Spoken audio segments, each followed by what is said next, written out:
UP में कई शहरों की हवा इस समय काफी ज्यादा जहरीली हो गई है। प्रदूषण के चलते आसमान में काली धुंध छाई है। धुंध के चलते विजिबिलिटी में कमी आई है। लोगों की आंखों में धुंध के चलते जलन महसूस हो रही है। पिछले 5 सालों से लगातार प्रदूषण का स्तर बढ़ रहा है। वायु प्रदूषण का लगातार असर देखा जा रहा है। आपको बता दें, यूपी के कई शहरों में AQI बढ़ता हुआ नजर आ रहा है। सांसों में जहर घुल रहा है। वहीं आपको बता दें, लोगों को प्रदूषण के चलते आए दिनों कई दिक्कतों का सामना करना पड़ रहा है।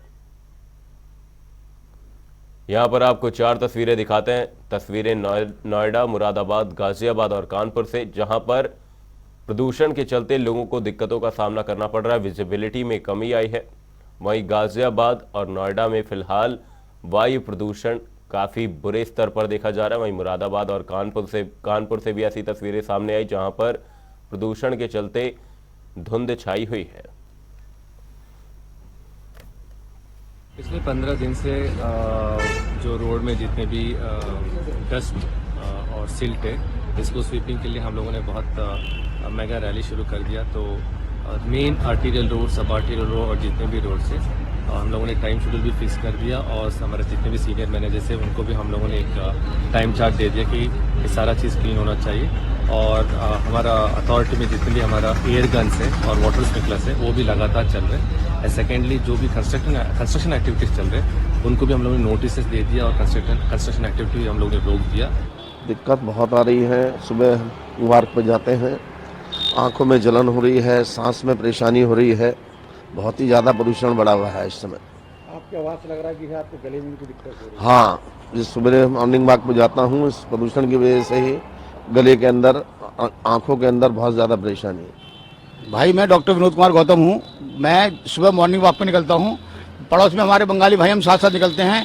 अब 3-4 दिन से सांस ऐसी रह रही है, सांस निकलना मुश्किल हो गया है। घर पे आके नेबुलाइज करना पड़ जाता है। आने वाले वक्त में हमें लगता है कि हमें अपने ऑक्सीजन सिलेंडर लेकर चलना पड़ेगा। ये क्यों चल रहा है जीवन का, और आज में जीना मुश्किल हो गया है। पोल्यूशन तो आप समझिए कि पोल्यूशन की भट्टी पे कानपुर जल रहा है। हम लोग इतना परेशान है कि जितनी जल्दी उठे फिर भी पोल्यूशन का जो है बहुत स्कोप बढ़ा हुआ है। न इस पे कोई सरकार देख रही है, न कोई पर्यावरण पे कोई सोच रहा है। हम लोग बहुत परेशान है, क्षेत्रीय जनता परेशान है। सवेरे बहुत दिक्कत होती है पोल्यूशन को लेकर।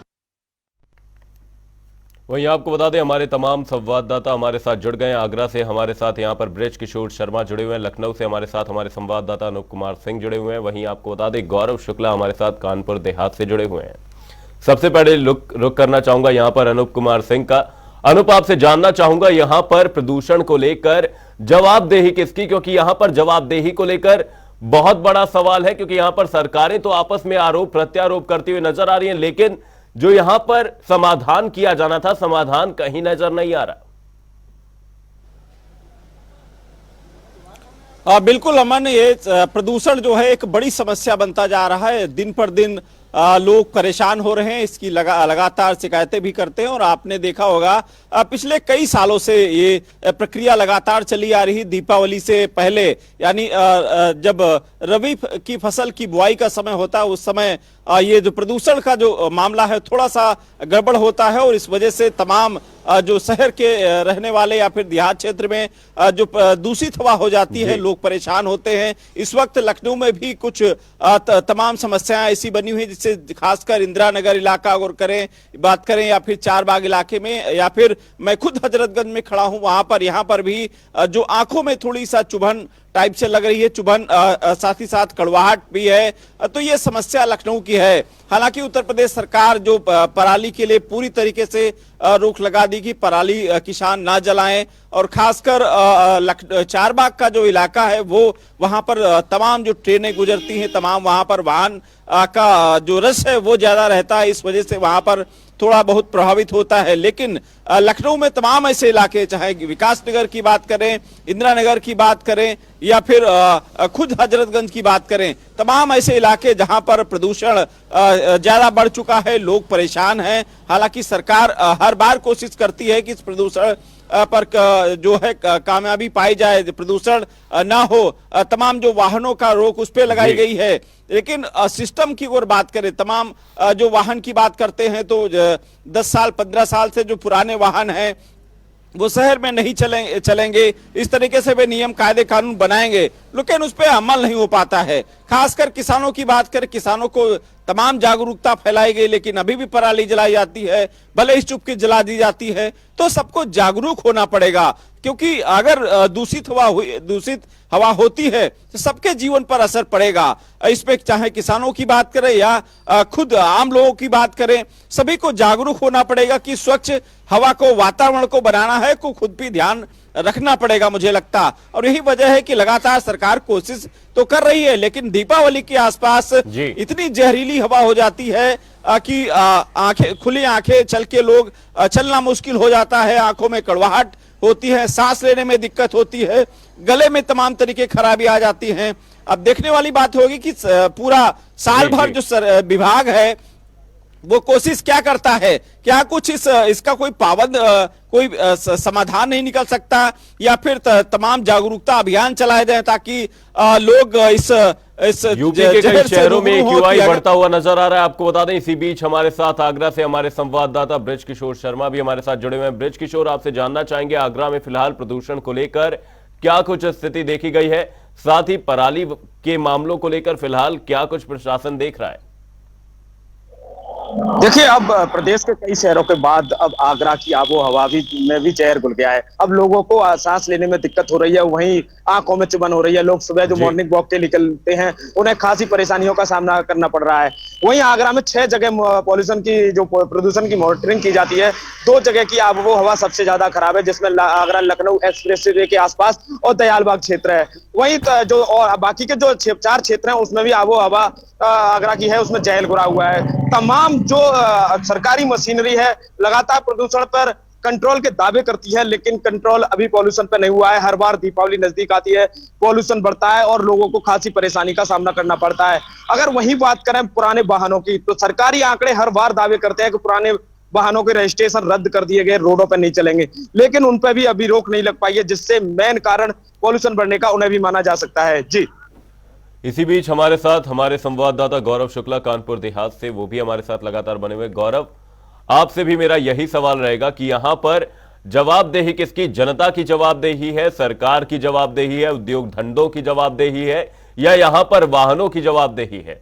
क्योंकि यहां पर सरकारें तो ये कहती हुई नजर आ रही कि पराली के मामलों में यहां पर कमी ला दी गई है, यहां पर अब हम दूसरे राज्यों से आने वाले वाहनों पर एक तरीके से पाबंदी लगाएंगे, लेकिन फिर भी समाधान क्यों नहीं होता हुआ नजर आ रहा है फिलहाल?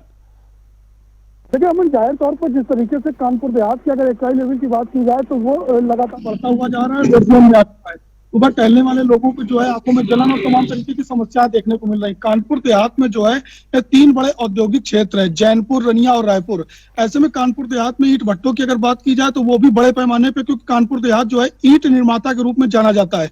ऐसे में जवाबदेही हर उस व्यक्ति की है जो कहीं ना कहीं जिम्मेदार है, चाहे प्रशासनिक अमला हो चाहे जनप्रतिनिधि हो, क्योंकि अगर ये बेहतर कार्रवाई नहीं करेंगे तो कहीं ना कहीं इसमें सुधार नहीं होगा। जिस तरीके से जिला प्रशासन किसानों के लिए अग्रसर है, पराली जलाने के लिए रोक लगा रहा है, अगर औद्योगिक क्षेत्रों पर भी कमर कसी जाएगी, ईंट भट्टों पर भी इस तरीके की व्यवस्थाएं की जाएंगी कि प्रदूषण जो है हवा में न घुले, तो कहीं ना कहीं समाधान जरूर होगा। क्योंकि कहा यह जाता है कि जब कोई व्यक्ति सुबह टहलने निकलेगा तो उसका स्वास्थ्य ठीक होगा, उसे अच्छी हवा मिलेगी। लेकिन आज के समय में जब लोग निकल रहे हैं बाहर तो उनकी हवा जहरीली मिल रही है, वो कहीं ना कहीं अगर स्वास्थ्य व्यवस्था को देखें तो वो बीमार होते नजर आ रहे हैं, आंखों में जलन हो रही है। तो सुबह निकलने से बेहतर तो उनका यह है कि घर में रहेंगे और बाहर निकलते तो उपचार की व्यवस्था बढ़ती है। तो कहीं ना कहीं जवाबदेही तो उन सभी जिम्मेदारों की है जो तमाम दावे करते हैं और वादे करते हैं। जी अमन। अब इसी बीच लखनऊ से हमारे संवाददाता अनूप कुमार सिंह का रुख करते हैं यहाँ पर। अनूप, आने वाले टाइम में दीपावली देखी जाएगी, यहाँ पर जनता की जवाबदेही किस तरीके से महत्वपूर्ण हो जाती है? क्योंकि सरकारें तो यहाँ पर पटाखों पर रोक लगा रही है, हर एक चीज कर रही है, लेकिन यहाँ पर जनता की भी एक तरह से महत्वपूर्ण जिम्मेदारी बन जाती है प्रदूषण को एक तरह से रोकने के लिए। बहुत बहुत बड़ा सवाल आपने उठाया है। बिल्कुल, जिस तरीके से लगातार दीपावली को सरकार या पुलिस प्रशासन या जिला प्रशासन अपील करती है लोगों से कि दीपावली में पटाखे न दगाएं, क्योंकि सबसे बड़ा अगर दीपावली में प्रदूषण का कारण बनता है तो वो पटाखे बनते हैं। पटाखों में जो जहरीली गैस होती है उसके साथ जो धुआं होता है वो पूरा वायुमंडल को दूषित कर देता है। सांस लेने में तो काफी तकलीफें, तमाम बीमारियां बढ़ जाती हैं और तमाम लोग दीपावली के आसपास पटाखों के जो झुलसे हुए तमाम अस्पतालों में भीड़ लग जाती है।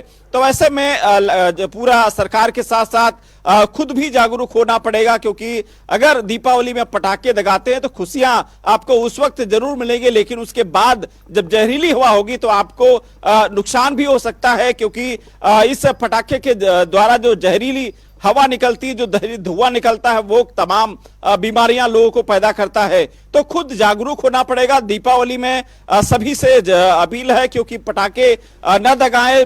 दीपावली खुशियों का त्योहार है, अपने से मिलकर दीपावली मनाएं। उत्तर प्रदेश के भी कई शहरों में यहाँ पर AQI बढ़ता हुआ नजर आ रहा है। सांसों में लोगों की जहर घुलना शुरू हो गया। बहुत बहुत धन्यवाद तमाम सहयोगियों का तमाम जानकारी के लिए। अब बुलेटिन में आगे बढ़ेंगे। आपको बता दें, प्रदूषण को लेकर यहां पर सरकार की ओर से तमाम प्रयास किए जा रहे हैं। लोगों की आंखों में धुंध देखी जा रही है। वायु प्रदूषण का साफ तौर पर यहां पर असर देखा जा रहा है। वहीं यूपी के कई शहरों में AQI बढ़ता हुआ नजर आ रहा है। यूपी के कई शहरों में AQI बढ़ गया है, जिससे लोगों को दिक्कतों का सामना करना पड़ रहा है।